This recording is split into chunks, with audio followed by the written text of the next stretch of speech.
야, 나스닥 떨어지니까 그냥 비트코인도 떨어지는구나. 이렇게 아마 생각들을 많이 하실 텐데 이제 저같이 비트코인을 투자하는 사람들 입장에서는 사실 지금 리플 현재는 XRP라고 불리는데 현재 가격이 한 $2 내외를 왔다 갔다 하고 있습니다. 국내로는 한 3,000원 전후로 왔다 갔다 하는데요. 사실 리플이라는 것이 좀 똑똑하게 행동을 하고 있다 생각을 합니다. 왜 그렇게 말씀을 드리냐면은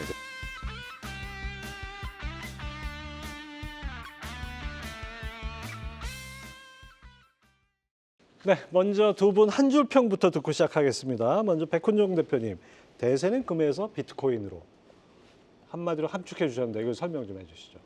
네, 이제 금이 당연히 2025년에 지금 주인공이지 않습니까? S&P 500 지수가 하락할 동안 금 가격은 계속해서 올라왔는데 많은 분들이 그래서 금 투자를 하고 계실 거예요. 근데 비트코인은 그 상황에서 약간 관심받지 못하는 자산으로 지금까지 야, 나스닥 떨어지니까 그냥 비트코인도 떨어지는구나. 이렇게 아마 생각들을 많이 하실 텐데 이제 저같이 비트코인을 투자하는 사람들 입장에서는 그 균열이 조금씩 보이고 있는 상황입니다. 어떤 균열이냐? S&P 500이나 나스닥과 더 이상 비트코인이 동행하지 않고 오히려 금 가격을 추종하고 있는 모습이 보인다는 거죠. 그래서 금이 지금 일부 펀드 매니저들 사이에서는 고평가 논란에 휩싸이고 있습니다. 너무 많이 오른 거 아니냐. 그래서 실제 며칠 전에 나온 기사에 따르면 이 한국에 있는 투자자들도 400억 원어치 금을 매도했다고 하더라고요. 이제 고평가 논란에 휩싸인 거죠. 이 자산이, 이 금액이, 이 자본이 어딘가로 흘러야 한다면 이제 다음 갈 곳은 비트코인이라고 생각을 합니다. 왜냐하면 여전히 관세발 불확실성은 여전하고요. 그다음에 S&P 500이나 나스닥은 계속해서 기업들의 실적 압박이 끊이지 않고 있는 상황이에요. 그래서 불확실성이 존재하고 인플레이션도 계속해서 높고 이런 상황이라면 여전히 자본은 비정치적인 자산, 중립적인 자산으로 흘러 들어갈 거고 비트코인이 사실 금보다도 더 완벽한 그런 캐릭터리스틱을 갖춘 자산이기 때문에 그동안 관심 못 받았다. 근데 이제 금이 고평가 논란이 휩싸인다면 비트코인으로 그 자본이 넘어오게 된다라고 저는 생각을 합니다. 진정한 안전자산은 금이 아니라 비트코인이다 이렇게 확신하시는 거죠? 그렇습니다. 네, 나중에 좀 더 자세히 여쭤보겠습니다.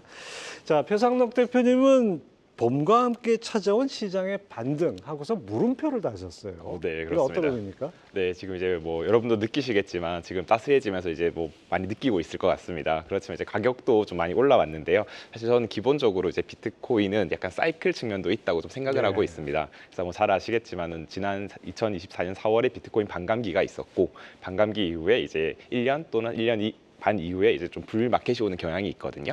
이제 그래서 그 사이클과 또는 이제 그 글로벌 M2 유동성이 증가하는 것들 이런 것들 측면을 다 종합적으로 보았을 때 지금 시기에서는 이제 올라야 되는 시기 아닌가 이런 걸 많이 뷰로 보고 있었습니다. 네, 그 시기와 함께 이제 봄이 맞물리다 보니 이렇게 한 줄 평을 좀 작성을 해 보았습니다. 그럼 여름 되면 화끈하게 달아오릅니까? 뭐 그럴 가능성도 배제할 수는 없다고 생각을 하고 있습니다. 하지만 뭐 시장이 지금은 좀 긍정적인 부분이 많이 있다고 좀 생각을 하고 있거든요. 이제 말씀하셨지만 이제 관세에 대한 뭐 불확실성 이런 것들도 점차 제거가 되고 있고 글로벌 M2 뭐 중국이든 미국이든 다양하게 좀 M2를 좀 늘어 나가고 있는 상황이다 보니까 그런 것들에서 좀 가장 좀 빠르게 반응하는 시장이 비트코인 가장자산 시장이기 때문에 좀 잘 지켜보시면 뭐 좋은 결과도 있지 않을까라고 이제 말씀을 드려 봅니다. 그렇습니다. 사실 투자 시장이라는 건 어느 한쪽에 쏠림이 한없이 가는 경우는 없습니다. 한없이 올라가는 자산도 없고요. 그런 측면에서 뭐 어떤 대안으로서 한번 비트코인 다시 한번 생각해 볼 필요가 있을 시점인 것 같습니다. 자, 본격적인 주제 토크에 앞서 두 분께 단도직입적으로 여쭤보겠습니다. 투자하시죠? 그럼요. 투자하시죠? 네, 그렇습니다. 하신다면 얼마나 자산 총 자기 개인 자산의 얼마나 몇 프로 정도 어떻게 하시는지 궁금합니다. 일단 저는 한 90% 정도 비트코인에 몰빵해 놓고 투자를 하고 있고요. 확신 범위라고 표현하면 좀 어색하지만 확신형이시네요. 네, 비트코인에 대한 확신이 뭐 가장 높은 상황이기 때문에 물론 비트코인 외에 주식도 일부 투자하는 게 있고 그다음에 뭐 달러 예금 같은 것도 있고 또 뭐 연금 저축 펀드도 운용하는 게 있고 한데 이게 비트코인의 비중이 왜 90%까지 올라갔냐? 결국 가격이 올라가는 속도가 비트코인이 너무나도 압도적이기 때문에 자연스럽게 그렇게 되더라고요. 제가 2020년부터 본격적으로 비트코인을 개수를 늘려나가는 투자를 했습니다. 안 팔고 계속해서 모아나가는 거죠. 근데 그러면서도 이제 주식도 좀 사고 뭐 예금도 하고 이렇게 했는데 결국 비트코인이 올라가는 속도가 뭐 거의 따라갈 수가 없습니다. 다른 어떤 자산이라도. 그래서 비트코인이 가장 지금 높은 비중이고 앞으로도 계속해서 이렇게 할 생각입니다. 상당히 확신에 찬 말씀을 해주시니까 다시 한번 이따 여쭤보겠습니다. 우리 표 대표님은 어떻게 하십니까? 네, 저도 뭐 비슷하게 대부분의 자산을 이제 비트코인을 포함한 알트코인에 좀 투자를 하고 있습니다. 좀 차이점은 이제 저는 알트코인도 한다라는 점이다라고 좀 말씀을 드릴 수 있고요. 저도 사실 과거에는 이제 뭐 부동산이나 주식이나 이런 것들도 다양하게 좀 투자를 했었는데, 저도 이제 본격적으로 한 2020년부터는 이제 대부분의 자산을 이제 비트코인을 포함한 알트코인 좀 이전을 시켰습니다. 이제 그 이유는 거기에서 이제 조금의 확신과 이런 업사이드를 좀 보았기 때문이라고 말씀을 드릴 수 있고요. 사실 비트코인 시장에서 대부분의 투자자들이 좀 실패를 하는 이유가 리스크를 관리하지 못해서다라고 생각을 합니다. 뭐 저 또한 그랬던 경험이 있기는 한데, 이게 어떤 의미입니까? 이게 그냥 대부분의 사람들은 아마 알트코인에 거의 몰빵 투자를 한다라는 게 많습니다. 이제 그래서 이제 알트코인은 사실은 이제 누군가가 추천해줘서 또는 전문가가 추천해줘서 이제 또는 시장에서 많이 회자가 되기 때문에 투자를 한다, 이런 분들이 많은데, 이제 그런 것보다는 이 시장을 먼저 이해를 해야 되고, 그리고 그 코인들도 개별 종목에 대한 이해, 그리고 이런 미래에 대한 비전들도 좀 이해를 하고 투자를 하셔야 되거든요. 근데 그렇지 못한 분들이 많아가지고 이제 그런 걸 좀 리스크를 관리 잘 한다면은 충분히 좀 수익을 거둘 수 있지 않을까 생각을 합니다. 두 분 말씀 들어보니까 진짜 이 어떤 코인 투자에 대한 확신을 확실히 갖고 계시다는 느낌이 드는데, 어떤 의미인지 계속해서 여쭤보도록 하겠습니다. 자, 어쨌든 간에 이 박스권에 머물고 있던 비트코인이 다시금 9만 달러 선으로 다시 올라왔습니다. 트럼프 취임 전후부터 해서 정말 출렁출렁 하는데요. 앞서 이 반등이 온다, 봄과 함께 반등이 온다, 물음표 다셨지만 이렇게 오고 있다고 얘기를 하셨는데, 시장의 설왕설래가 좀 앞서고 있습니다. 진짜 반등이 오는 겁니까? 지금 일부 반등이 좀 왔다고 저는 생각을 하고 있고요. 하지만 이제 지금 93,000달러에서 행보를 하고 있는데, 이것이 좀 어떻게 좀 지속될지 또는 하락할지에 대해서 단기적인 견해는 좀 말씀을 드리기 어렵다라고 좀 이해를 할 수 있고, 근데 중장기적인 관점, 2025년 시계열로 보았을 때는 충분히 좀 반등의 신호가 좀 보여지고 있다라고 좀 볼 수 있고요. 그게 이제 비트코인과 달러 인덱스를 통해서 좀 볼 수 있다라고 말씀을 드릴 수 있습니다. 그래서 이제 달러 인덱스가 이제 일반적으로 달러의 가치를 나타내는 지표다라고 볼 수 네. 있는데요. 그게 한 1973년부터 이제 그 지표가 이제 만들어져 왔습니다. 그래서 타 국가와의 이런 상대적인 가치를 지켜보면서 만들었던 것인데, 지금 달러 인덱스와 비트코인 가격은 전반적으로 반대하는 경향이 있거든요. 그래서 이제 2021년도 그렇고 2021년도에 비트코인 가격이 오르면서 달러 인덱스는 좀 하락을 하였고, 반면에 2022년도에는 이제 비트코인 가격이 하락하면서 달러 인덱스는 오른 바 있습니다. 뭐 지금 최근 같은 경우도 이제 그러한 흐름들을 좀 보여주고 있고, 트럼프 대통령 취임 이후에는 이제 달러 인덱스를 좀 의도적으로 좀 내리고 있다라고 있는 평이 많습니다. 예. 이제 달러 가치의 좀 절하를 통해서 이런 자산의 가치를 좀 더 상승할 수 있는 이제 그런 여력이 충분히 있기 때문에, 지금 시장으로 보았을 때는 이런 흐름을 보고 이제 비트코인의 반등의 여지는 충분히 있다 정도의 의견을 말씀드립니다. 사실 비트코인뿐이 아니라 모든 투자 자산들이 달러하고의 역관계라고 보면 되지 않습니까? 그러니까 투자 자산 가치가 높아진다는 얘기는 달러 값이 싸졌다는 얘기고, 뭐 이런 관점에서 봐도 되는 거죠. 네, 맞습니다. 예. 백훈종 대표님, 네, 반짝 상승입니까? 진짜 반등입니까? 진짜 반등이라고 생각합니다. 더욱더 확신을 강조를 하십니다. 네, 저는 좀 더 거시적인 관점에서 그래서 말씀드리고 싶은 게, 지금 비트코인 가격이 왜 반등을 했고, 그리고 왜 이 반등을 기점으로 상승세가 이어질 거라고 생각을 하냐면요. 이 트럼프 대통령의 지금 관세 정책을 일단 말할 수밖에 없어요. 예. 어쨌든 트럼프 대통령이 하고 있는 거는 지금 모든 교역국들을 대상으로 어떤 것을 얻어내겠다는 겁니다. 근데 이때 트럼프 대통령과 스콧 베센트 재무장관의 원래 계획은 아마 이랬을 거예요. 그래, 좋아. 달러 가치를 내리려면 미국 주식시장은 일부 희생할 수밖에 없다. 예. 그래서 안전자산에 대한 수요가 늘어날 거고, 안전자산에 대한 수요가 늘어나면 아마 미국채 가격이 오를 거다. 그래서 미국채 금리가 떨어질 거다라고 아마 예상을 했을 겁니다. 거꾸로 갔잖아요. 거꾸로 갔습니다. 그것 때문에 지금 셈법이 복잡한 거예요. 그래서 저는 그 중국을 제외한 나머지 모든 국가들의 관세 90일 유예를 한 게 그것 때문이라고 생각을 합니다. 이게 마치 뭐 원래 계산했던 거다, 이게 트럼프의 전략이다라고 자화자찬을 했지만 그렇게 믿지는 않고요, 저는 예. 사실. 그렇게 믿는 사람은 없는 것 같아요. 네. 그래서 미국도 지금 굉장히 골치 아픈 상황이에요. 그러니까 자꾸 연준 의장한테 금리 내려라 지금 이렇게 뭐 파이어 하겠다 이런 얘기까지 나오는 거 아니겠습니까? 근데 이렇게 잘 뜻대로 되지 않고, 미국도 이런데 지금 다른 국가들도 마찬가지로 어려운 상황입니다. 중국이 뭐 잘 지금까지 버티고 있지만 경제가 굉장히 어렵고, 예. 모든 국가들이 다 그런데, 이런 상황에서 비트코인에 대한 가치가 이제 자꾸 올라갈 수밖에 없는 상황이 오는 거죠.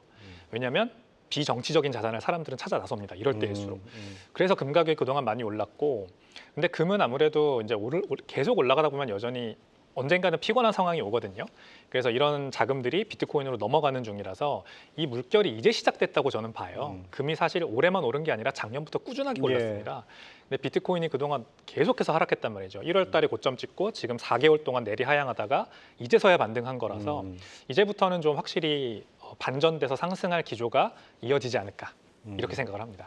예, 그렇습니다. 어쨌든 비트코인이 고개를 들었다는 것은 확실한 사실인 것 같습니다. 자, 세부적으로 비트코인이 왜 오르는지 하나하나 연유를 좀 따져보도록 하겠습니다. 먼저 가장 중요한 게 SEC 위원장이 바뀌었죠. 네, 그렇습니다. 폴 애킨스라는 친암호화폐 인물로 위원장이 이제 바뀌었습니다. 그 전에 위원장은 친암호화폐가 아니었나 보죠? 네, 기존의 SEC 위원장은 게리 갠슬러라고 하는 MIT 교수 출신의 분이셨는데 얼마 전에 퇴임을 하시고 나서 이제 자유의 몸이 되셔서 막 이제 언론 인터뷰를 하세요. 예. 그런 거 보면은 이분은 확실히 비트코인 맥시멀리스트였구나라는 걸 알 수가 있습니다. 그러니까 본인이 MIT에서 가르칠 때도 비트코인만 괜찮은 암호화폐고 나머지는 증권의 가능성이 높다라고 이미 가르쳤던 분이 SEC 의장으로 취임하니까 이제 비트코인을 비롯해서 모든 암호화폐에 대해서 굉장히 적대적인 정책을 폈던 거죠.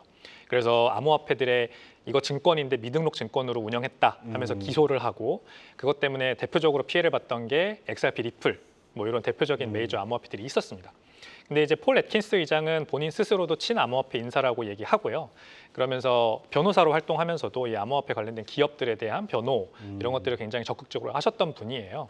그래서 이제 SEC 위원으로 딱 이제 취임을 했으니 그동안 SEC가 암호화폐 기업들과 진행 중이던 모든 기소권들을 다 취하할 것이고 그다음에 친화적인 정책들을 내놓으면서 이제 암호화폐 부흥기를 이끌 거다라는 기대감이 있는 겁니다. 그렇습니다. 아무튼 이 폴 애킨스 신임 SEC 위원장의 행보도 앞으로 주목을 해서 봐야겠습니다. 자, 그다음에 또 우리가 짚어봐야 될 게 트럼프 말은 어디까지 진실이고 어디까지 거짓인지 이게 정말 헷갈릴 때가 많은데요. 표 대표님, 네. 파월 의장 해임하겠다 그랬다가 또 자기는 또 파월 좋아한다 그러고 어디 뭐가 진짜입니까? 네, 이제 참 되게 어려운 장으로 만들어 가고 있다라고 말씀을 드릴 수 있을 것 같습니다. 사실 뭐 파월 의장 같은 경우는요, 트럼프 대통령이 이전에 이제 대통령을 할 때 이제 선임을 했던 의장입니다. 예, 본인이 선임했죠. 네, 본인이 선임했지 않습니까? 그리고 이게 조 바이든 시절에 다시 재임을 하면서 내년 2026년 5월까지 이제 임기가 예정이 되어 있습니다. 이제 그럼에도 불구하고 트럼프 대통령이 이제 계속해서 파월 의장에 대한 해임에 대한 그 이슈를 주고 있는 이유가 이제 금리를 인하해야 될 명분이 좀 필요하기 때문입니다. 이제 금리를 계속 좀 인하하라고 말을 하지만은 파월 의장 같은 경우는 아직 우리는 데이터상 금리 인하할 명분이 없어. 이제 그렇게 하기 때문에 계속 서로 힘겨루기를 하고 있다라고 좀 말씀을 드릴 수 있고요. 이제 그만큼 뭐 트럼프 대통령 입장에서도 아까 박균종 대표가 말해줬지만 좀 급한 상황이지 않나라고 좀 저는 느끼고 있습니다. 그렇지만 이제 파월 의장은 사실 이번에 끝나게 되면은 더 이상 이제 할 이유도 없고 난 더 이상 이제 너와 이제 그런 연을 이어갈 이유도 없어. 이렇게 하면서 오히려 트럼프 대통령에게 일단 좀 더 계속해서 뭐 금리 인하는 데이터를 통해서 할 것이다라고 주장을 하고 있죠. 사실 그렇게 금리가 결국에는 그 시장에 영향을 주는 게 유동성과 관련된 것 있지 않습니까? 근데 이제 그 유동성과 관련된 금리를 결정하기 위해서는 뭐 고용 데이터 또는 인플레이션 데이터 그리고 장기 금리들 이런 것들도 다 지켜봐야 되는데 사실 금리를 인하하게 되면 인플레이션에 대한 우려가 좀 작용을 하게 되고 있고 그리고 미국에 있는 국채 지금 20년물이나 30년물 같은 경우는 사실 더 금리가 더 올라가고 있는 추세지 않습니까? 이제 그런 걸 따라서는 파월 의장은 아직까지는 조금은 하기 어렵다 이렇게 좀 나타내고 있고 이제 그런 것들을 이제 계속해서 좀 나왔지만 이제 트럼프 대통령이 지금은 약간 한 발 물러선 것 아닌가라고 이제 좀 약간 해석을 할 수 있습니다. 이제 그 이유는 이제 뭐 이제 그 파월 의장에 대한 이런 독립 기관에 대한 그 신뢰와 신용도가 있어야 되는데 이 트럼프 대통령이 뭐 자기 마음대로 해임을 하게 된다면은 그 기관에 대한 그런 신용과 신뢰가 무너져 버리는 것이기 때문에 오히려 이게 또 달러 가치에 대해서도 좀 훼손을 줄 수 있거든요. 이제 그런 측면이지 않나 생각합니다. 뭐 우리나라 한국은행을 포함해서 모든 나라 중앙은행이 정치로부터 독립하지 않은 상태에서는 그 통화 가치를 유지하기 어렵죠. 그런 측면에서 봤을 때는 트럼프가 파월에 대해서 이렇게 얘기하는 거는 일종의 블러핑 아닌가 좀 생각이 저는 듭니다. 그 실제로 그 파월을 경질한다. 이거는 오히려 더 큰 리스크를 낳지 않을까 싶은데, 근데 파월도 만만치 않은 것 같습니다. 맷집이 좋다 그래야 될까요? 끄떡하는 것 같습니다. 근데 저는 기본적으로 중앙은행을 믿지 않습니다. 이 파월은 제가 봤을 땐 이미 기준금리를 내릴 타이밍을 놓쳤다고 저는 생각을 하고요. 파월 의장이 뭐 맷집이 강한 건 저도 인정하겠습니다. 절대 지지 않는데 파월 의장은 틀린 적이 벌써 몇 번 있어요. 처음에 인플레 그 예측부터 틀렸죠. 맞습니다. 그 트랜지토리라고 하면서 인플레이션은 일시적이라고 했던 거 틀렸고 기준금리 급격하게 인상 안 하겠다고 해놓고 바로 급격하게 자이언트 스텝 밟았고 이번에도 그래서 기준금리 인하 안 하고 있는 게 그냥 단순히 정치적인 어떤 계산 이런 걸 떠나서 그냥 되게 후행적으로 결정하는 스타일이라는 생각이 듭니다. 데이터를 보고 천천히 결정해도 늦지 않다. 근데 이게 또 늦으면 그 피해는 고스란히 우리 국민들한테 예. 오게 되기 때문에 근데 저는 이미 경기 침체가 왔다고 생각하거든요. NBER이라는 단체가 있지 않습니까? 미국 전미경제 연구소. 예. 그곳에서 지금 선행 지표를 발표하는 것들은 이미 2022년 10월 기준으로 경기 침체 신호가 떴습니다. 근데 원래는 그 NBER이 한 6에서 10개월 정도의 레그를 두고 경기 침체를 발표를 하는데 선행 지표가 이제 뜨면요. 지금 2년이 넘게 지났는데도 아직까지 경기 침체 발표를 안 하고 실제 있어요. 숫자가 좋았지 않습니까? 네. 근데 이 경기 침체는 어쨌든 이 NBER에서 발표하는 10가지의 선행 지표가 중첩적으로 발생을 할 때 시그널이 떴다고 보통 얘기를 예. 합니다. 근데 좋은 지표도 있지만 나쁜 지표도 있기 때문에 시그널이 이제 중첩됐을 때 뜨는 건데 보통 그동안의 역사상으로는 100% 이럴 땐 경기 침체가 항상 6에서 10개월 뒤에 왔어요. 그래서 그때 선언을 했는데 이번에는 웬일인지 제가 봤을 땐 정치적인 계산이 깔려 있는 것 같고 그게 뭐 트럼프 대통령의 압박일 수도 있고 아니면 전임 정권을 보호하기 위함일 수도 있고 그렇게 생각이 듭니다. 근데 아무튼 지금 저는 되게 미시적으로 경제를 보는 걸 좋아하거든요.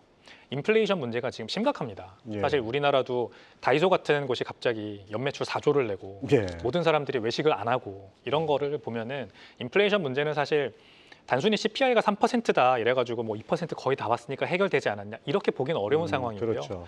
굉장히 어려운데 경기 침체가 온 와중에 지금 연준이 아직 조치를 안 하고 있는 거면 이미 늦었을 가능성이 있습니다.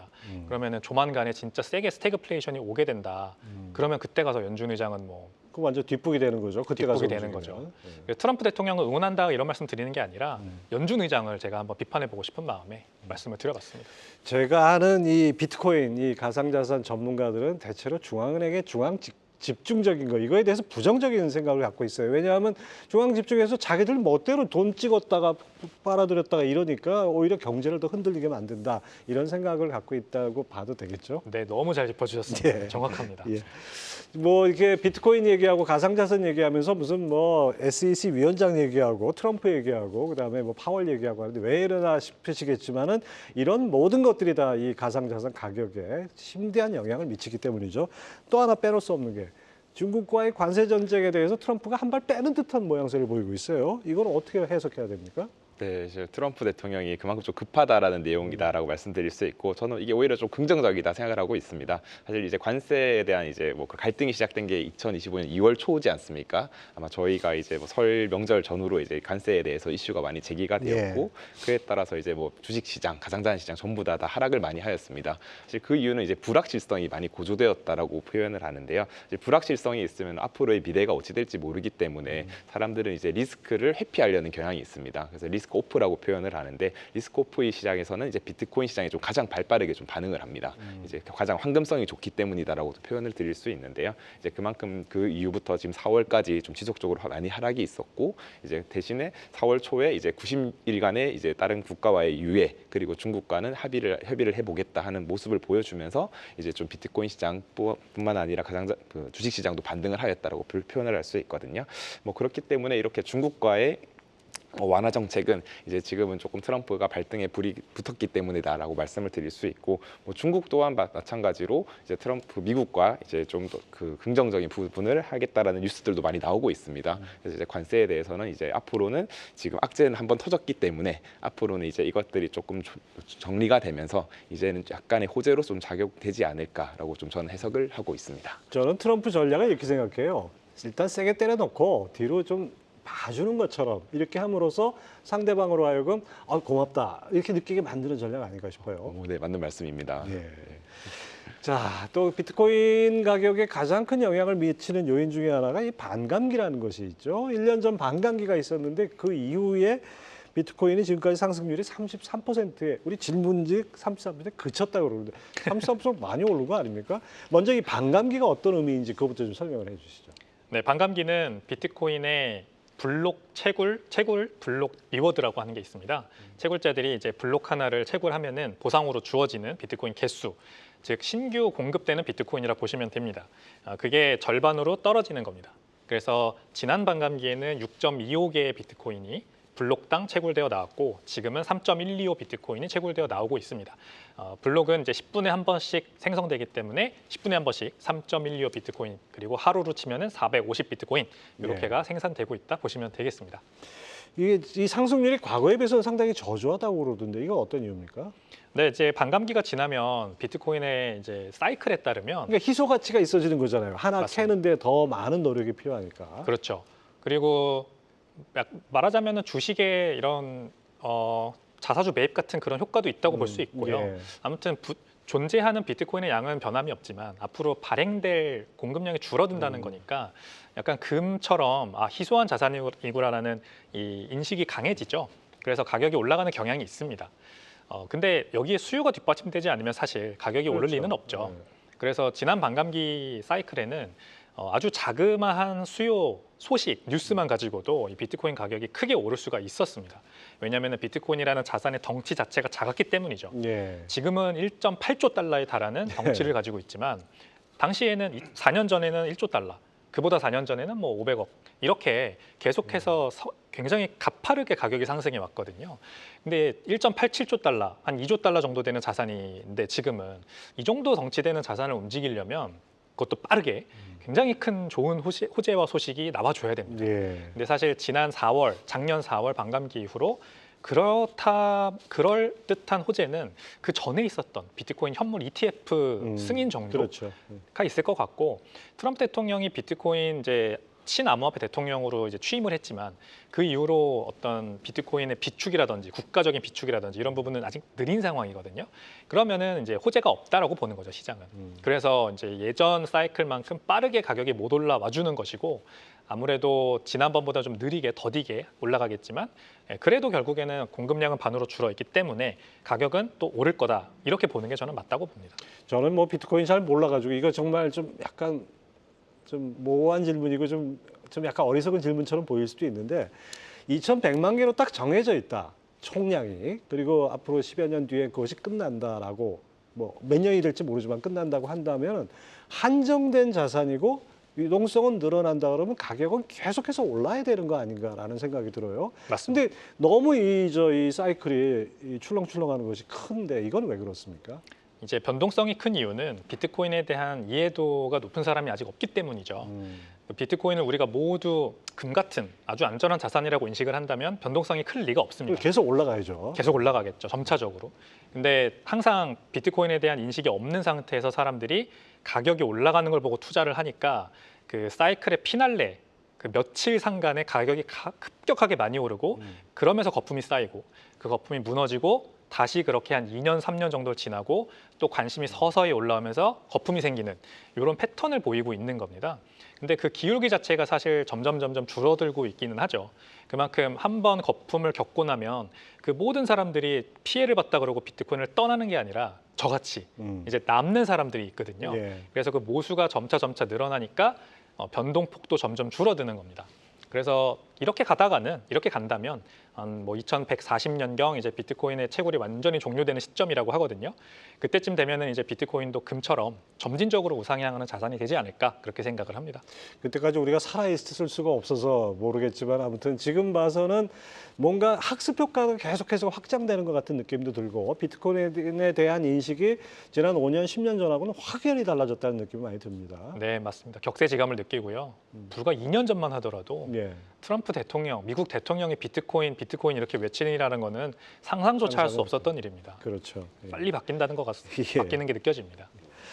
자, 표 대표님, 많은 전문가들이 그래도 이 5월 상승을 예상하는 것들이 글로벌 유동성, 글로벌 M2가 증가할 것이다. 뭐 이런 거에 기반하고 있다고 봐야겠죠. 네, 그렇습니다. 제가 아마 서두에 이제 비트코인과 함께 이제 봄이 왔다, 이제 그렇게 이제 말씀을 드렸었는데, 사실 지금 이제 비트코인과 글로벌 M2의 이제 상관관계가 많이 높아지고 있습니다. 그래서 이제 뭐 블룸버그 분석가에 따르면은 이제 글로벌 M2와 이제 비트코인의 상관관계가 약 94%까지 올라왔다라고 예. 하는데, 이제 그 94%가 실제 이제 글로벌 M2가 조금 선행을 하는데 선행하는 그게 한 2개월에서 3개월 정도 된다고 하더라고요. 그래서 제가 자료를 좀 준비해 왔는데요.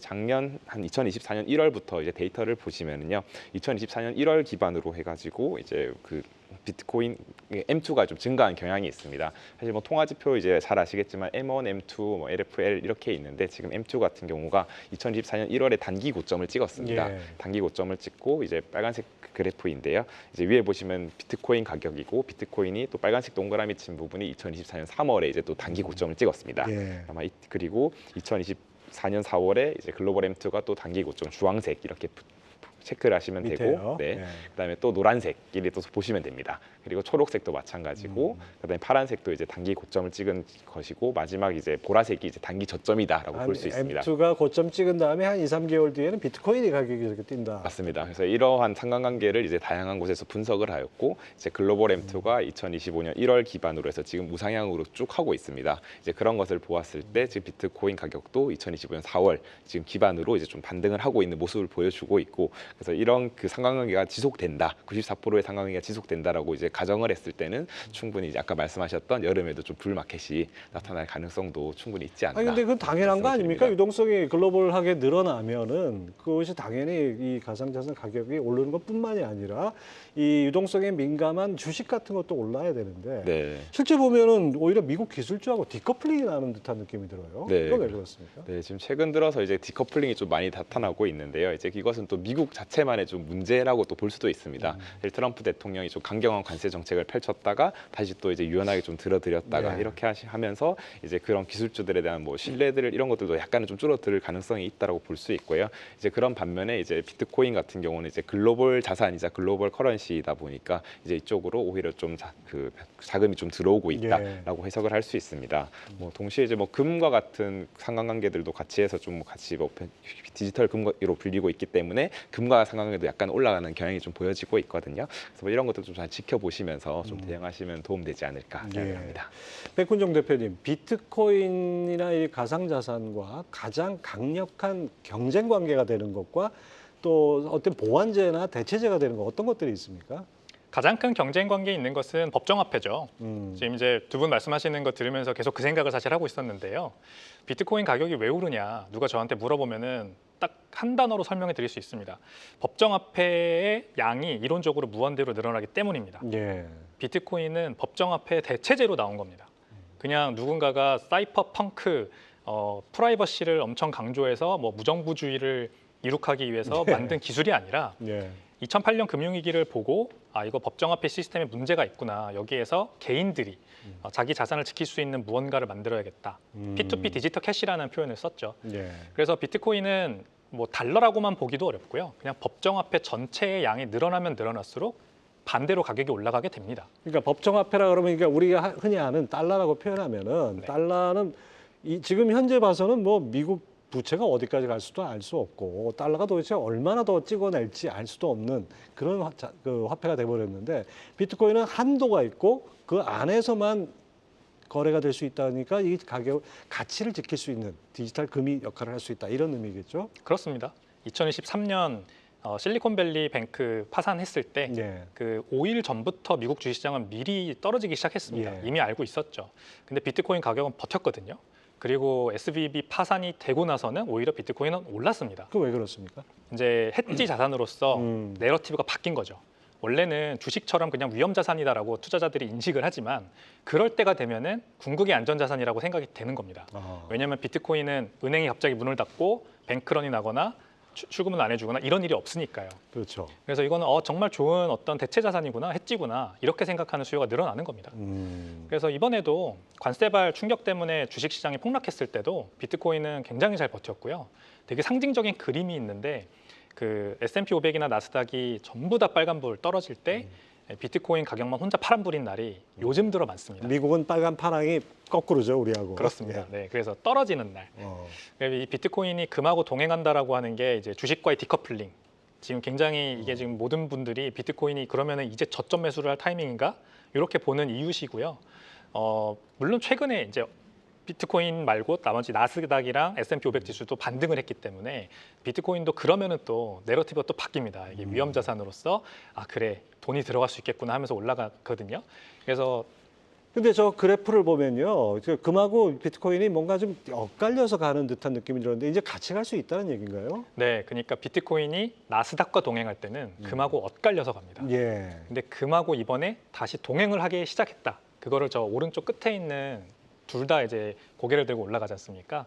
저걸 보시고 생각하시면 되고 저는 앞으로도 이 움직임이 굉장히 강해질 거라고 생각을 합니다. 특히 트럼프 대통령이 자기가 원하는 대로 단기간 안에 이 무역 관세 협정을 못 끝낼 시 변수가 발생했을 예. 시 금과 비트코인은 동행하게 된다. 이렇게 봅니다. 예, 아무튼 재밌습니다. 뭐 알면 알수록 이거 재밌는 것 같은데요. 자, 비트코인을 설명하는데 우리가 이해하는데 세 남자를 또 우리가 지켜봐야 된다고 합니다. 그 세 남자 차례대로 살펴보도록 하겠습니다. 자, 비트코인 가격 상승으로 한숨을 돌린 남자가 있다. 바로 마이클 세일러라고 하는데요. 이 사람 계속해서 비트코인 사모은다고요? 그렇습니다. 이 마이클 세일러가 창업했고 현재는 회장으로 있는 스트래티지라고 하는 기업이 있습니다. 예.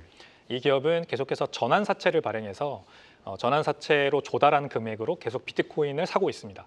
최근에는 이제 영구 우선주까지 발행을 해서 예. 그러니까 신주 발행이죠.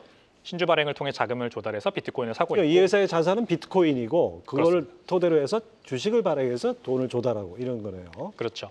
원래 상장사였고 본업이 있었습니다. 가장 큰 경쟁사가 마이크로소프트였죠. 아, 이제 소프트 기업용 그 SaaS 소프트웨어를 제공하는 그런 기업이었는데 그거는 사실 그렇게 큰 영업이익이나 순이익이 나지 않았어요. 그래서 주가가 20년 동안 계속 우하향하면서 횡보했는데 비트코인을 2020년부터 사들이기 시작하면서 주가가 엄청나게 상승을 하기 시작합니다. 예. 200배가 넘게 주가가 상승을 했고 이 마이클 세일러 회장 자체의 표현에 따르면 이 비트코인이 기업의 재무 전략으로 지금 이것처럼 들어오게 되면 변동성이라고 하는 추진 엔진을 달게 된다라는 얘기를 합니다. 그래서 주가가 아무래도 변동성이 없으면 이 투자자들이 관심을 안 가집니다. 투자자들은 변동성이 높은 주식을 찾아다니거든요. 그래서 마이크로 스트래티지, 이제 현재는 스트래티지, 이 기업의 주가가 변동성이라는 비행기 제트 엔진을 달게 되어서 굉장히 많은 관심을 받게 됐고 얼마 전에 나스닥 100 지수에도 편입됐고 이제 1,000억 달러의 시가총액을 갖기 얼마 안 남았습니다.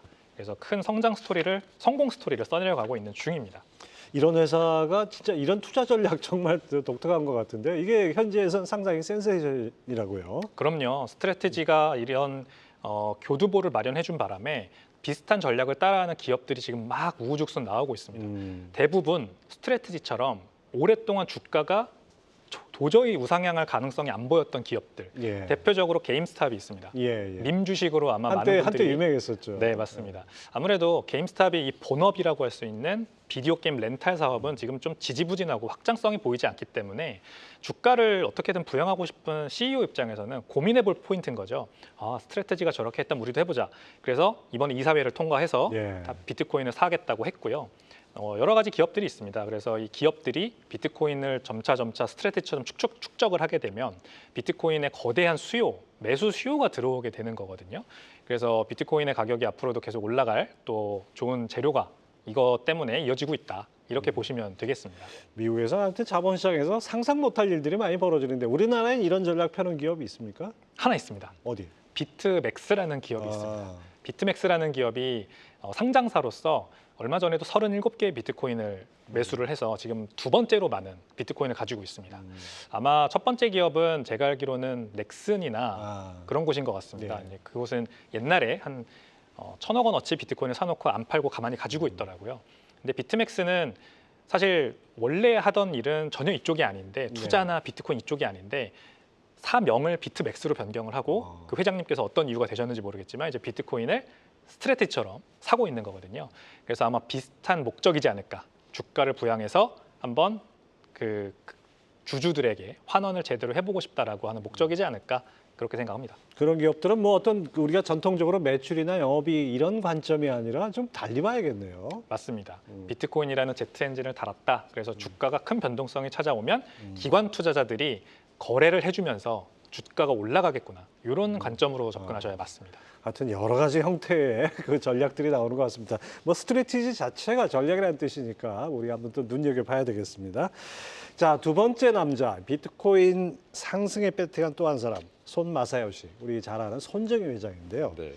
비트코인에 30억 달러를 재투자한다고요? 이거 네. 어떤 얘기입니까? 네, 그래서 손정희 회장이 이끌고 있는 소프트뱅크이죠. 네. 소프트뱅크가 이제 그 USDT라는 이제 테더사죠. 테더 USDT를 운영하고 있는 테더사, 그리고 이제 테더의 관계사인 비트파이넥스라는 거래소와 함께 이제 출자를 해가지고 이제 30억 달러 자금을 모았습니다. 그래서 이제 테더사가 15억 달러, 그리고 이제 소프트뱅크가 9억 달러, 그리고 비트파이넥스가 6억 달러를 출자를 해가지고 이제 똑같은 이제 아까 말씀 주셨던 마이크로 스트레치와 동일한 전략을 펼칠 예정입니다. 그래서 비트코인을 계속해서 모아 나가고 동시에 이제 이런 뭐 주식을 더 만든다든지 또는 이제 이렇게 전환사채를 다른 사업 없이 발행한다든지. 비트코인만 모아서 네. 이렇게 맞습니다. 그렇게 이제 그 VC 전략을 좀 펼친다라고 좀 말씀을 드릴 수 있고요. 사실 그렇게 이제 뭐 이러한 전략들을 펼치는 기업들이 앞으로 저는 점점 더 많아질 것이다라고 생각을 하고 있습니다.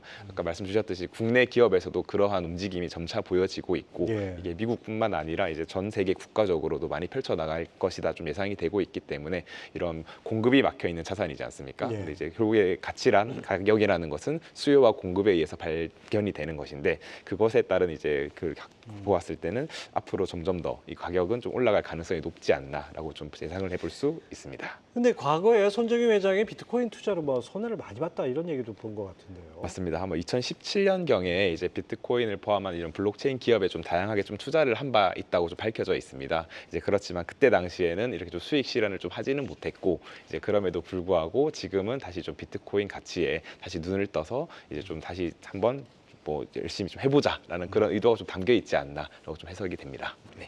앞서 말씀하신 대로 이 뭔가 이렇게 큰 거품이 꺼지는 과정을 거치면서 비트코인에 대해서 확신을 갖게 되는 사람들이 조금씩 늘어나는 거 아닌가. 손정희 회장도 그런 거 아닌가라는 생각이 드는데 또 한 남자 트럼프를 빼놓을 수 없죠. 아니 대통령이 이렇게 해도 되는 겁니까? 밈코인 만들고. 미국은 이 이해관계에 대한 배리어가 우리나라보다 훨씬 낮은 것 같습니다. 우리나라에는 이제 이해상충 관계 이러면은 큰일 공직자가 나는데. 만약에 이런 식으로 했다면 우리나라는 바로 탄핵감이거나 아니면 네. 뭐 기소감이죠. 그럼요. 분명히 그랬을 겁니다. 근데 우리나라는 뭐 기업인들도 사실 이렇게 했다가는 주주들한테 문매를 맞을 텐데 미국은 굉장히 그 배려가 낮고요. 이 트럼프 대통령 하면은 방금 두 번째 남자인 손정희와도 연결되는 지점이 예. 바로 그 손정희 회장이 투자한 그 회사, 출자한 그 회사가 또 켄터 피츠제럴드도 같이 출자를 했습니다. 이 켄터 피츠제럴드가 하워드 러트닉 상무장관의 아들인 브랜드 러트닉이 회장으로 있는 곳입니다. 상무장관 아들까지 연결된 이거 거대한 커넥션처럼 보이는데. 그렇게 보입니다. 예. 아무리 아니라고 해도 사실 그렇게 보이는 건 어쩔 예. 수가 없죠.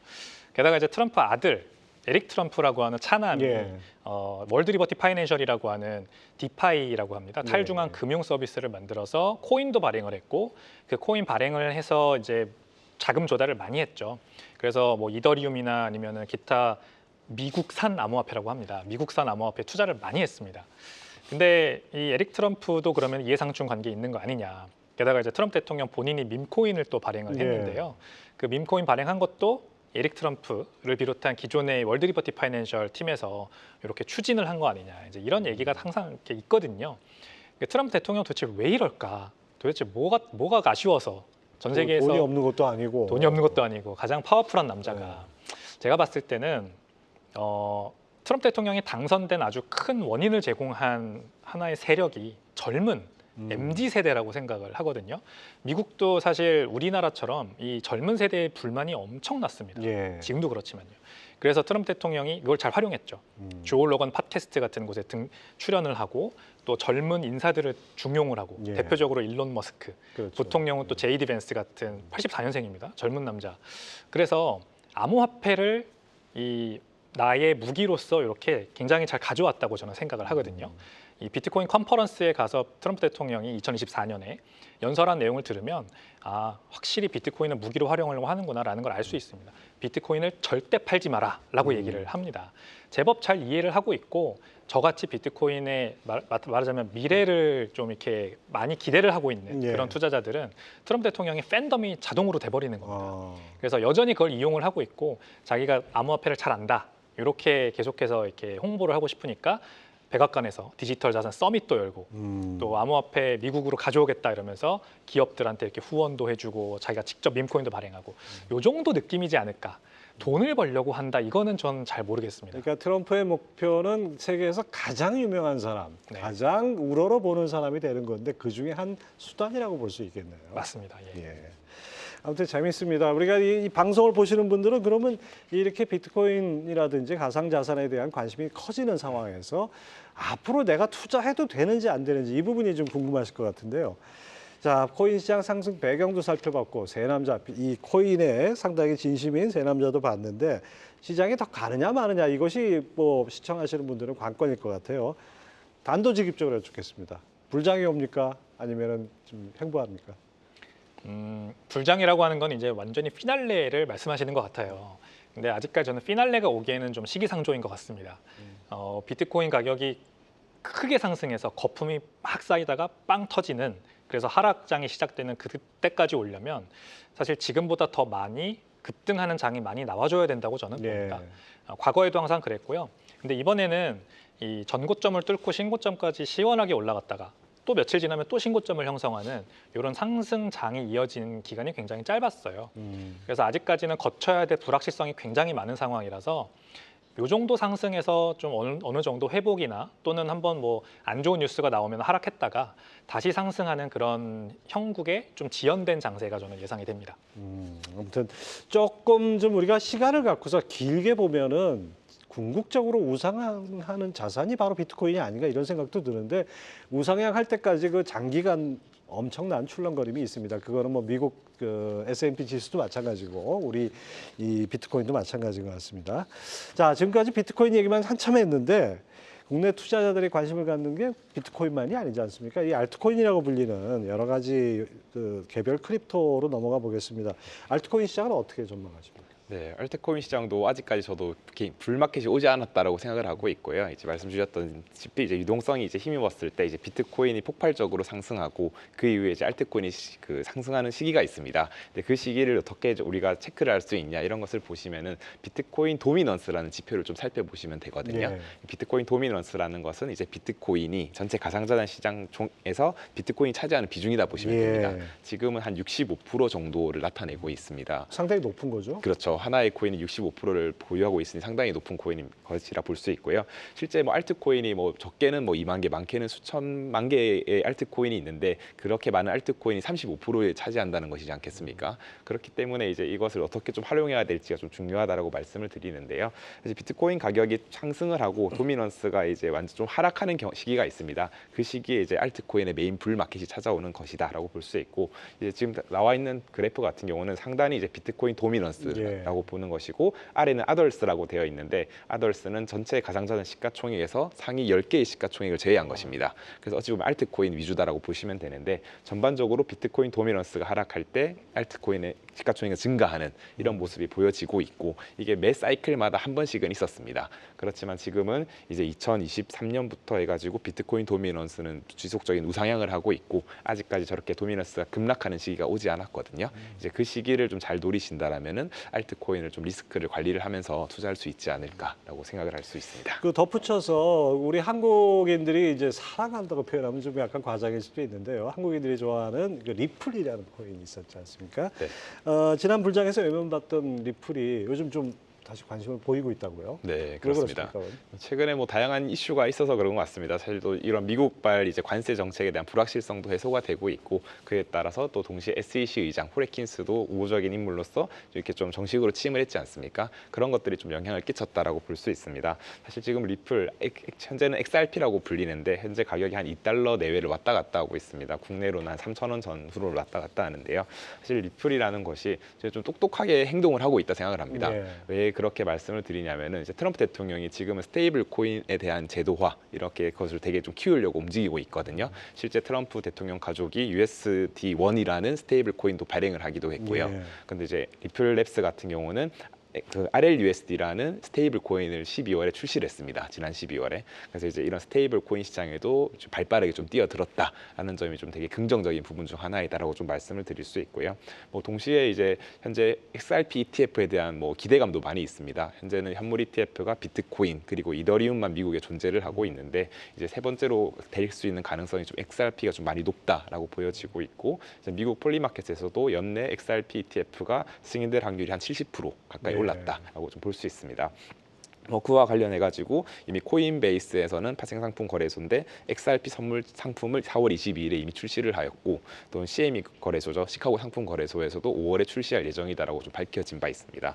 이러한 것들의 움직임을 보았을 때 현재 이제 스테이블 코인 움직임, 그리고 ETF에 대한 움직임, 그리고 이렇게 강력한 리더십이 있는 이제 리플랩스이거든요. 그렇기 때문에 향후에도 좀 지금 2달러를 좀 돌파하고 좀 긍정적인 가격 퍼포먼스를 낼 수 있지 않을까라고 좀 예상을 하고 있습니다. 알트코인 여쭤본 김에 하나 더 여쭤보면, 이더리움이 살아나야 알트코인이 산다. 시장에 이런 얘기가 있다고 하는데요. 네. 트럼프 관세 유예와 함께 반짝 상승을 보이고 있는데 이더리움 과거 명성을 좀 찾을 수 있을까요? 네, 사실 이더리움 이제 둘째형 정도 되거든요. 예. 이제 비트코인이 맏형이고 이더리움이 둘째형이라서 비트코인이 사실 먼저 시장을 선행하고 그 다음에 이더리움이 좀 후행하고 그 다음에 이제 알트코인으로 가는 예. 경향이 있습니다. 과거에도 그랬지만은 현재는 사실 이더리움이 고점 대비 많이 하락을 하였고, 이제 그 이유는 다양하게 있지만 2월에 있었던 바이비트에서 이더리움 해킹 사건이 있지 않았습니까? 이제 그에 따라서 이더리움에 대한 투심이 좀 많이 줄었다라고 좀 해석을 할 수 있고요. 이더리움에 그래도 긍정적인 부분이 있으면 무엇이 있을까라고 고민을 하면은 이제 5월 초에 예정된 팩트라 업그레이드라는 것이 있습니다. 이더리움이 이제 이런 개발자들이 계속해서 이제 업그레이드 시키기 위해서 그런 예. 것을 진행하는데, 5월 초에 이제 팩트라 업그레이드를 통해서 UI UX 개선 또는 스테이킹에 대한 것에 좀 접근성, 편의성 이런 것들이 올라가고 수수료도 절감이 되고 속도도 올라가고 이런 것들이 좀 보여질 예정이기 때문에 그런 것들이 좀 긍정적인 부분으로 작용할 수 있다 말씀을 드리고, 사실 또 이더리움 현물 ETF가 있지만은 좀 아쉬운 부분이 있었습니다. 이제 그게 스테이킹이라는 것이 좀 빠져 있다라는 것. 스테이킹이 뭔가요? 이제 보유를 하고 있으면 그에 따라서 이자처럼 좀 지급을 받을 수 있는 예, 형태인데, 그 과거에 이제 증권성 이슈가 있었기 때문에 이제 그 스테이킹 기능을 제외하고 현물 ETF가 출시가 되었습니다. 근데 이제 그것을 이제 신임 SEC 위원장이 이제 그 포레킨스가 취임을 하면서 그게 좀 될 가능성이 있지 않을까 이렇게 좀 전망을 하고 있고, 그것에 대한 데드라인이 5월 또는 8월 말에 좀 예정되어 있고 최종적으로는 10월 말까지 이제 결정을 하게 되어 있기 때문에 아마 그 부분이 좀 승인된다 하면은 좀 기관 투자자들의 유입도 좀 증가하지 않을까라고 말씀을 드리고요. 동시에 이더리움이 가장 전통 금융기관들이 이제 들어올 때 가장 먼저 활용하는 블록체인이기도 합니다. 그 스테이블 코인을 발행할 때 또는 이제 요즘에 화두가 되고 있는 RWA 시장 이런 것들을 이제 상품을 낼 때 이더리움을 활용해서 만드는 것들이 많기 때문에 그런 측면에서는 좀 수요가 계속해서 견인되지 않을까라고 좀 살펴볼 수 있습니다. 예. 제가 못 알아듣는 것도 많은데, 근데 하여튼 듣고 보니까 그 비트코인, 알트코인, 그다음에 또 우리가 흔히 아는 이더리움 같은 것도 한번 우리가 눈여겨볼 여지가 충분히 있는 것 같습니다. 자, 통계를 보니까 우리나라 가상자산 투자 인구가 1,825만, 이건 상당히 중복된 뭔가 좀 이상한 숫자 같은데 실질적으로 몇 명이나 됩니까? 매매를 하시는 분들. 제가 느끼기에는 그거의 한 5%밖에 안 될 것 같습니다. 저도 무슨 가상자산 지갑 비슷한 거 카카오톡에서 예전에 만든 기억이 나는데, 저 같은 경우도 포함이 되는 거죠? 한 번도 거래해 본 적은 없지만은. 그렇죠. 그리고 거래소가 대표적으로 우리나라에 4개가 있는데 이 거래소 계정을 만든 게 다 그냥 중복으로 합산된 겁니다. 그래서 그냥 여기서 나누기 4를 해도 너무 많을 것 같고요. 실제로는 한 100만 명 정도밖에 안 되지 않을까 생각을 합니다. 가상자산 투자는 어떻게 해야 됩니까? 무조건 모아나가야 됩니다. 그 가상자산 투자라고 뭉뚱그려서 얘기하면 안 되고요. 우리가 비트코인 및 나머지 알트코인입니다. 가상자산은 우리나라 그 금융위에서 정한 텀이잖아요. 예. 그래서 하나로 합친 개념입니다. 근데 아예 다릅니다. 비트코인은 비트코인이고 나머지는 나머지다. 지금 우리가 리플, 이더리움 얘기 다 했지만 전부 다 알트코인, 비트코인과 성향이 아예 다릅니다. 이것들은 약간 미등록 증권 또는 비상장 주식 이렇게 보는 게 맞고요. 그러면은 비상장 주식은 매출과 영업이익이 나고 있느냐, 그리고 손익분기점을 언제 넘느냐, 확장성이 있느냐, 매출 성장률에 대한 이런 것들을 따지고서는 우리가 투자를 해야 되지 않습니까? 나머지 알트코인들은 다 그렇게 계산을 하셔야 돼요. 근데 아마 해보시면 아시겠지만 그 사용성이라는 게 없다는 걸 바로 알게 되실 겁니다. 근데 비트코인은 그런 게 아니죠. 그냥 디지털 커머디티입니다. 그러니까 어떤 매출이나 이런 건 전혀 없지만 사람들이 이거를 찾게 되는구나, 수요가 늘어나는구나 라는 관점에서 투자를 하시는 거예요. 제가 앞서도 말씀드렸지만 법정화폐의 양이 이렇게 무한정 늘어나는 세상에 사는 우리들은 우리의 자산 가치를 보전해줄 그 무언가가 필요합니다. 해지 수단. 해지 수단이 원래 달러였어요. 근데 예. 달러가 지금 가치가 하락한단 말이죠. 못 믿을 게 달러가 돼버리고 있죠. 그랬습니다. 네. 근데 그 삼성전자 이런 거 다 포함하겠습니다. 그동안 무량주라고 했던 것들 다 지금 실망스러운 모습을 보여주고 있을 때 돈이 흘러갈 곳이 비트코인이라는 그런 관점에서 투자하시면 되고요. 샀다 팔았다 하면 안 됩니다. 우리가 고점과 저점을 안다라고 생각하지만 사실 모릅니다. 그렇죠. 그래서 항상 지난 다음에 하는 거지 그 순간은 알 수 없죠. 맞습니다. 그래서 개수를 모아나가다 보면 비트코인이 자연스럽게 가격이 올라서 수익이 나기 때문에 계속해서 적립식으로 매수하고 개수를 늘려가는 그런 투자하셨으면 좋겠습니다. 하나에 뭐 1억이 넘는 거 한꺼번에 사는 게 아니라 쪼개서도 살 수 있는 거죠. 그렇습니다. 소수점 8개짜리까지 살 수 있고 네. 업비트 거래소에서는 5,000원부터 매수할 수 있습니다. 자, 우리 표 대표님은 또 여기에 반론이 좀 있으실 것 같은데 비트코인만 가상자산이냐? 네. 어떻게 보십니까? 비트코인을 뭐 원칙적으로 하는 게 좋다 생각하지만 저는 알트코인에 기회가 있기 때문에 알트코인을 좀 잘 선별해서 해야 된다고 저는 생각을 하고 있습니다. 그렇기 때문에 뭐 기본적으로는 저는 이제 비트코인은 좀 중장기적 관점으로 인베스팅 관점으로 가시면 좋다 말씀을 드리고 알트코인은 좀 단기 전략이죠. 약간 트레이딩 관점으로 접근하시는 게 좋다 생각을 하고 있습니다. 그래서 기본적으로는 좀 건강하게 투자를 하기 위해서는 비트코인으로 뭐 투자를 처음 하시고 좀 수익을 거둔 이후에 그 수익금을 통해서 알트코인을 좀 리밸런싱을 해서 포트폴리오를 만들어 나가면은 조금은 뭐 안정적으로 리스크를 관리하면서 할 수 있다 생각을 하거든요. 그래서 이제 알트코인이 뭐 결국에는 뭐 영으로 수렴할 수 있다라고 생각은 하지만은 사실은 이 변동성이라는 것이 어찌 보면 저희들에게 기회이지 않겠습니까? 그래서 그것은 저희는 적극적으로 좀 활용해야 된다라고 저는 생각을 하고 있습니다. 주의할 점은 뭡니까? 가상자산 투자. 네, 이게 결국에는 시장에 대한 이해를 먼저 해야 된다 생각하는데요. 가상자산 시장은 24시간 365일 예. 돌아가고 있고 잠은 자야 될 텐데. 그렇죠. 잠을 못 자게 됩니다. 그리고 이제 또 상한선 하한선이 없습니다. 그래서 예. 하루에도 마이너스 90%뭐 될 수도 있고요. 이제 그렇기 때문에 그런 시장에 대한 이해가 먼저 좀 필요하고요. 사실 블록체인 기반이기 때문에 이런 기술을 좀 이해하는 것도 좀 필요합니다. 이제 그렇기 때문에 그런 게 조금은 어렵다라고 생각을 할 수 있지만은요. 이제 이런 시장에 대한 이해가 있어야지 이제 사실 저희가 투자를 하는 것인데 뭐 대부분은 사실 묻지마 투자를 또 많이 하시거든요. 예. 이게 뭐 전문가가 추천해줘서 또는 이름이 예뻐서 이렇게 사유로 좀 이상한 사유로도 투자하는 것들이 많은데 사실 시장을 먼저 이해하고 알고 투자하는 것이 좀 가장 중요한 부분이지 않나라고 예. 좀 말씀을 드립니다. 백 대표님도 짧게 유의할 점. 유의할 점은 전문가들이 산다, 판다 이런 거 너무 현혹되지 마시고 네. 자기만의 기준을 가져야 된다. 운동도 자기만의 기준이 있을 때 몸이 더 잘 크고 빨리 늘어나거든요. 예. 그래서 투자도 마찬가지입니다. 나만의 관점 가지자. 그걸 말씀드리고 싶습니다. 네. 오늘 하여튼 뭐 가상자산에 대해서 두 분 말씀 들어보니까 뭔가 좀 알 듯 모를 듯 하는데 여기 정말 관심을 가져봐야겠다 이런 생각이 드는 것 같습니다. 오늘 두 분 말씀 감사합니다. 감사합니다. 감사합니다. 네, 새로운 부를 탄생시키는 가상자산 시장, 대한민국 가상자산 시장 시가총액도 100조 원을 훌쩍 넘어선 지금 여전히 뚜렷한 제도나 투자자 보호는 묘연하기만 합니다. 조금 있으면 새로운 정부가 들어서죠. 1,825만 명의 가상자산 투자자들을 위해 적확하고 또렷한 제도의 뒷받침이 필요해 보입니다. 경제전쟁꾼 마치겠습니다. 다음 주에도 금요일 오후에 찾아뵙겠습니다. 시청해주신 여러분 감사합니다.